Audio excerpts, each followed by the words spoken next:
Bonjour à toutes et à tous et bienvenue dans ce nouvel épisode de l'Hebdo Crypto. Vous l'avez lu dans le titre, il panique alors que nous prenons nos bénéfices. Car oui, vous le savez, si vous me suivez chaque semaine, vous connaissez certains de mes trades et vous connaissez les objectifs de cours sur ces trades-là. Vous savez donc que concernant le Bitcoin, notre objectif de cours a été atteint, c'est donc tout naturellement que nous avons pris nos bénéfices. C'est tout l'intérêt d'identifier des objectifs de cours et de ne pas faire du buy and hold. Avant de commencer, je me dois de vous annoncer que ça y est, le module numéro 3 de la formation qui intervient donc le 4e jour est enfin finalisé et accessible depuis l'espace membre. C'est un module qui se déroule sur 2 jours puisqu'il est assez intense, il dure à lui seul un peu plus de 4 heures. Le prochain module qui sera créé est le module sur les méthodes de trading avec les stratégies de swing trading, de day trading et les directs du trader gagnant que j'ai identifié en fonction de ma propre expérience et de mon entourage qui fait du trading. Cela vient donc compléter la formation qui est déjà accessible et qui a déjà été suivi par plusieurs dizaines de membres. Je crois que vous êtes une trentaine à m'avoir fait confiance.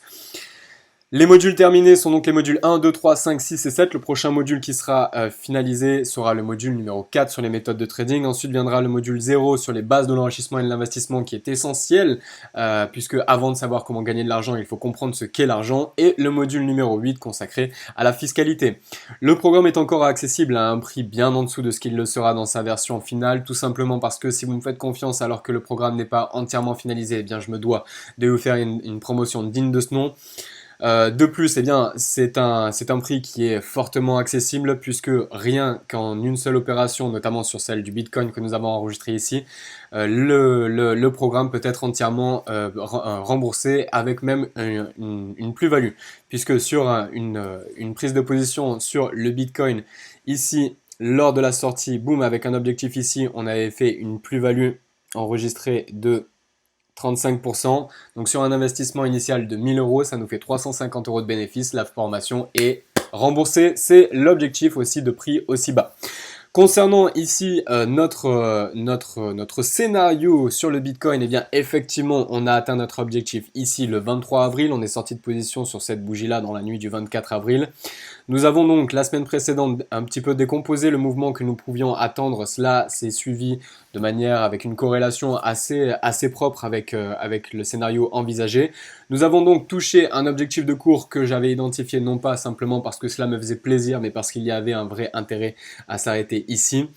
Les objectifs de cours sont vraiment c'est primordial, c'est une affaire primordiale à mettre en place pour pouvoir générer des profits de manière régulière sur les marchés financiers, dont les cryptoactifs. On avait notamment eu le cas lors de la dernière opération avec ADA, avec Cardano, sur laquelle on était rentré en position ici. Je vous avais indiqué que l'objectif de cours c'était à plus 26% sur cette résistance-là. Vous voyez, à peine touché, boum, on est retombé. Pourquoi? Parce qu'on ne fait pas du buy and hold et les professionnels ne font pas du buy and hold. Ils se positionnent sur des objectifs et ils se positionnent sur des points bien précis, sur des points pivots, des points de retournement bien identifiables et sortent de position sur des points aussi précis que lorsqu'ils sont entrés en position. Donc concernant le Bitcoin, eh bien ici ce n'est pas un vent de panique, ce n'est qu'une simple prise de bénéfice des personnes qui se sont positionnées à l'achat ici ou plutôt sur le Bitcoin.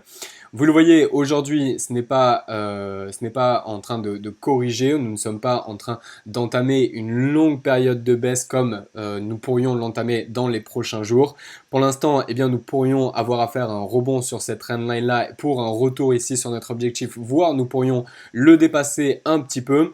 Pour un scénario haussier, je vous le rappelle, le scénario haussier ne sera validé, un vrai scénario haussier, un vrai bull market, ne sera validé que si nous avons une deuxième consolidation qui intervient, une deuxième cassure par le haut. Pour l'instant, la première partie est faite. Toutefois, vous le savez, si vous avez suivi l'hebdo de la semaine précédente, je n'écarte pas la possibilité du suivi de la tendance baissière qui est déjà en cours, que nous n'avons toujours pas annulé. Aujourd'hui, nous avons simplement à avoir à faire un rebond technique, un rebond haussier durant cette grande tendance baissière, rebond haussier que nous avons déjà connu une paire de fois. Ce n'est donc qu'un nouveau rebond haussier sur lequel nous avons pu surfer, nous avons pris nos bénéfices. Une fois maintenant que les bénéfices ont été pris, eh bien nous nous repositionnerons uniquement si nous avons une deuxième vague de consolidation et une cassure par le haut. Maintenant que nos bénéfices ont été pris, nous pouvons pleinement nous projeter sur une prise de position cette fois vendeuse pour shorter le Bitcoin, puisque effectivement nous sommes toujours dans une tendance baissière, nous avons toujours un scénario baissier sur cet actif-là. Les prochains niveaux qui sont à attendre, eh bien, dans le cadre d'une déconstruction de ce rebond haussier et dans le cadre de la reprise de la tendance baissière, ce sont ici les 23,6 de cette contraction de prix sur notre Fibo.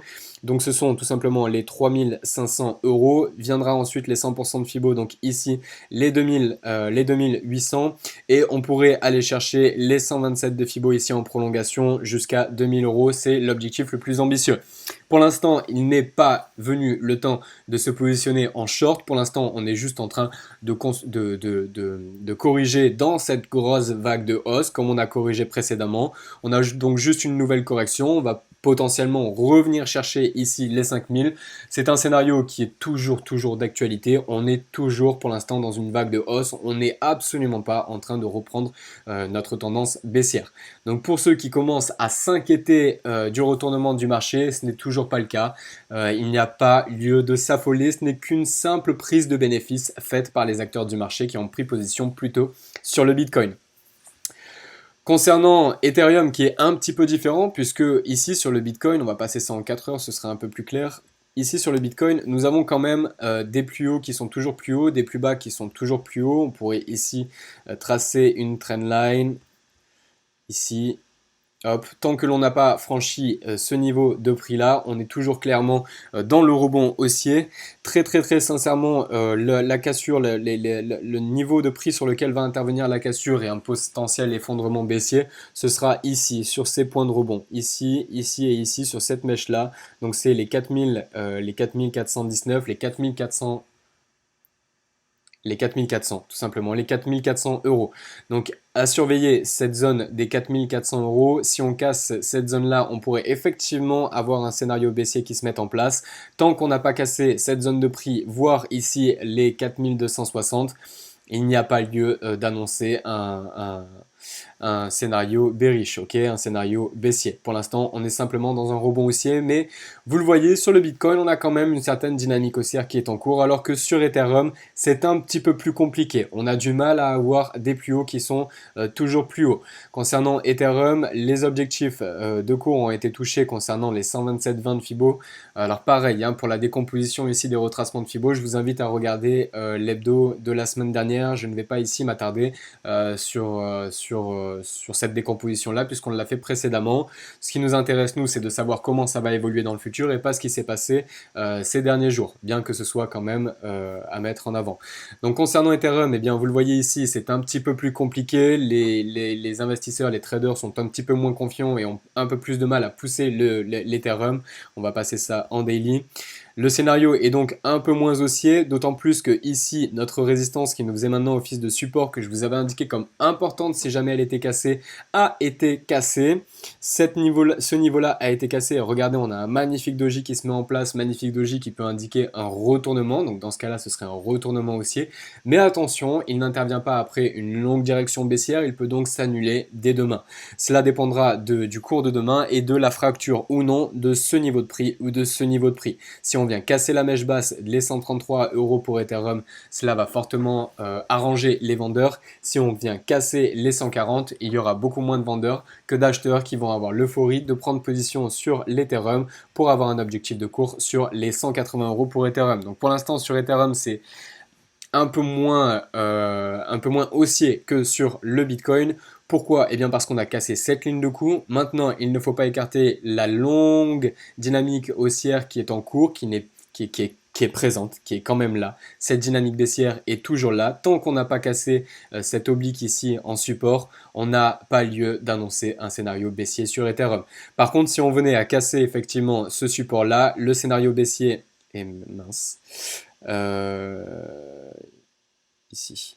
Si on venait à casser ce support-là, eh bien le scénario baissier serait à remettre en avant. Et dans ce cas-là, eh bien les prochains niveaux qui seraient à prévoir une fois la cassure des 120 sur Ethereum, ce seront les 100 euros, les 110 ici, donc les 50 de Fibo sur les 106,57, les 38 sur les 100.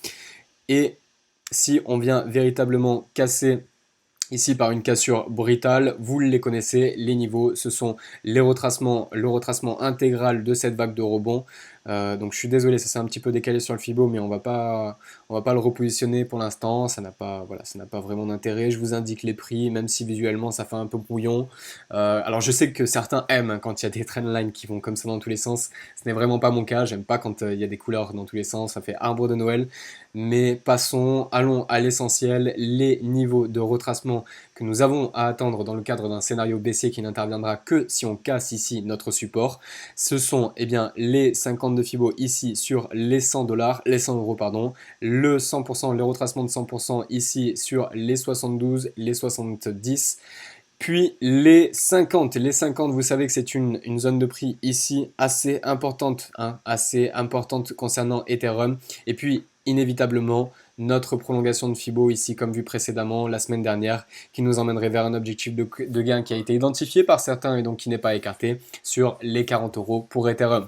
Donc pour Ethereum pour l'instant on est toujours dans un scénario haussier, il n'y a pas d'inquiétude, il n'y a pas lieu d'avoir inquiétude. Attention tout de même, on a cassé ici notre ligne de coup, toutefois on n'a pas cassé la dynamique haussière, on est donc toujours dans une certaine tendance haussière, il n'y a pas lieu de s'inquiéter comme le Bitcoin, d'autant plus qu'ici on pourrait reprendre la confiance si jamais on avait une cassure par le haut de notre doji.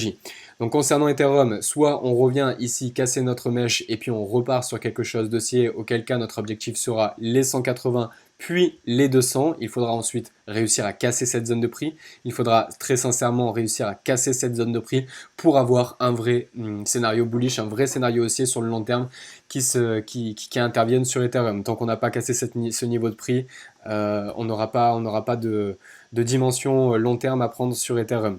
Donc les scénarios en tant qu'objectif haussier, c'est les 180, les 200. Les objectifs en tant qu'un scénario baissier, ce sont les 100, les... Alors hop, il y a TradingView qui a un petit peu de mal en ce moment. Donc les... Alors j'ai encore tout qui s'est décalé décidément. Donc ce sont les 100 euros, les 90, vous avez les niveaux de retracement ici. Hein. On prend les 50%, les 38, les 23 et ici le retracement intégral du rebond, voire les 50 et les 40 euros. Alors j'ai vraiment tout qui s'est décalé ici. Ok, donc les 40 euros, les 70, les 100. Ok? Concernant iOS, eh bien iOS, je vous l'avais indiqué la semaine dernière, on était dans un triangle symétrique ici, dans un triangle de continuation de tendance. Je vous avais indiqué que dans les prochaines heures, eh bien, il allait avoir un fort mouvement, que ce soit haussier ou baissier, parce que l'on allait casser une de nos deux trendlines, une de nos deux obliques ici, en résistance ou en support. On a finalement cassé le support, boum, ça n'a pas manqué, on a eu un retournement baissier, ce qui nous fait retourner sur notre précédent niveau, notre précédente prise de position. J'ai donc pour ma part sorti 50% de ma position lorsque nous avons cassé ici. Je suis donc toujours placé à 50% sur iOS. Si nous revenons ici sur notre stop, eh bien je sortirai intégralement de ma position avec un bénéfice nul. Par contre, je suis toujours engagé sur iOS. J'attends toujours des objectifs de cours à plus 39 et plus 50% concernant iOS, qui sont tout simplement des objectifs de cours que j'ai identifiés en fonction d'héliotisme, de retracement de Fibonacci et de trendline, qui sont la loi de base de l'analyse technique. Enfin, et pour finir, MCO, alors avant de passer à MCO, parlons un petit peu d'ADA, parce que j'aimerais vous faire prendre conscience de l'intérêt d'identifier des objectifs de cours et de ne pas faire du buy and hold. Vous voyez, ici sur ADA, les précédentes semaines, on avait vu ensemble, on avait pris position ensemble ici sur ce niveau de prix et on avait identifié notre objectif de cours qui était ici. Cet objectif de cours, on ne l'avait pas identifié parce que cela nous faisait plaisir, mais bien parce qu'il y avait une résistance, une puissante résistance sur laquelle le cours aurait du mal à ne pas rebondir avant de retourner à la baisse. Et effectivement, c'est ce qui s'est passé, à peine touché, boum, on est reparti dans l'autre sens. C'est tout l'intérêt d'identifier des points d'entrée bien précis et des points de sortie bien précis. Maintenant que c'est clair, concernant MCO, je vous avais indiqué la semaine dernière que j'étais rentré en position ici.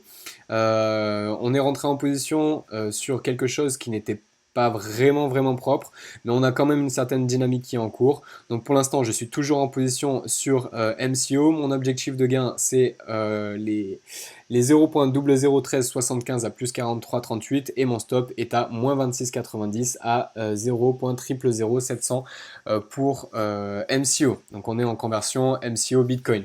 Donc c'est toujours en cours. Maintenant, eh bien voilà, c'est pas formidable ce qui se passe. On a réintégré le triangle chartiste. mais on est toujours dans la dynamique haussière. Tant qu'on n'a pas cassé ça, il n'y a pas lieu d'affoler. Et de toute façon, tant que nous n'avons pas touché notre stop, on ne change pas notre stratégie. Notre stratégie est établie, on se doit de la suivre et c'est ce qui fait que je suis rentable et c'est ce qui fait que vous êtes rentable. Pour ceux qui le sont, pour ceux qui suivent le programme, eh bien vous connaissez l'enseignement classique, technique, pédagogique, fondamental qu'il faut maîtriser pour pouvoir réussir sur ce marché. Et donc vous savez qu'une stratégie ne doit s'appliquer que en fonction de justes principes et non pas en fonction de facteurs émotionnels. Et le principal axe de différenciation entre un trader qui réussit et un trader qui perd, c'est sa capacité à respecter sa stratégie et à ne pas changer de stratégie en fonction de ses humeurs. C'est vraiment ce qui fait la différence entre un trader gagnant et un trader perdant. Comprendre l'analyse technique, ça s'acquiert tout simplement avec le temps et avec le bon apprentissage, avec la bonne pédagogie d'enseignement. Savoir maîtriser ses émotions, comprendre tout cela, ça s'acquiert avec l'expérience et avec de bons mentors. Si on en a, j'aurais aimé en avoir un à l'époque où j'ai commencé. Donc concernant MCO, eh bien, nous sommes toujours positionnés car notre stop n'a pas été touché et notre objectif non plus. Concernant iOS, 50% de la position est toujours en cours avec un objectif de gain que je vous ai précédemment précisé. Et concernant Bitcoin, nous avons pris nos bénéfices. Donc très bien, nous avons fait notre mois rien que sur le Bitcoin. Je vous souhaite à tous un très bon week-end, de très bons trades. N'hésitez pas à me faire vos retours en commentaire et moi je vous dis à la semaine prochaine. Portez-vous bien.